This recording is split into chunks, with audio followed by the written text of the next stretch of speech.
All right, let me quickly give you an overview of how I have structured this course and where you will find the content you're looking for. In the next section, you're going to learn the basics of XAML, and this gives you a good foundation to progress through the rest of the course. Next, we're going to look at layouts, which we use for arranging visual elements on screen. So you will learn how to build user interfaces like these. Next, you're going to learn about images. You will learn about downloading images from the internet or embedding them in your applications. You will also learn about icons. After that, we're going to look at lists. So you will learn how to present data in beautiful interactive lists. Following that, we're going to look at navigation.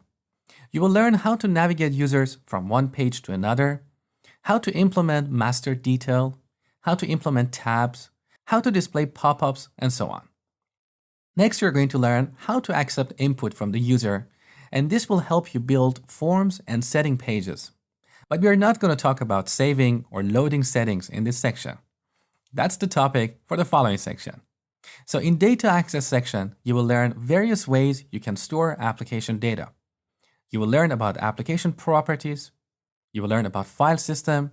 You will learn about storing structured data in a SQLite database. And finally, you will learn about consuming RESTful services. Now, if you don't know what RESTful is all about, don't worry. I've got some PDFs for you, so you're in good hands.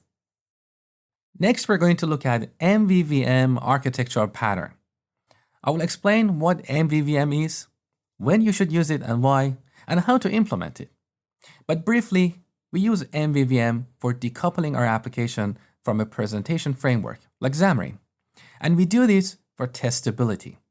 So at the end of this section, I've got a short video where I show you how to unit test your view models.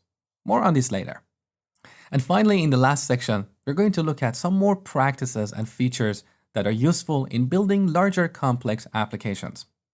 And in this section, I will show you some of the useful plugins that you can use to access common device functionality, like using the camera, GPS, checking the status of the battery, detecting motion, accessing contact book, and so on.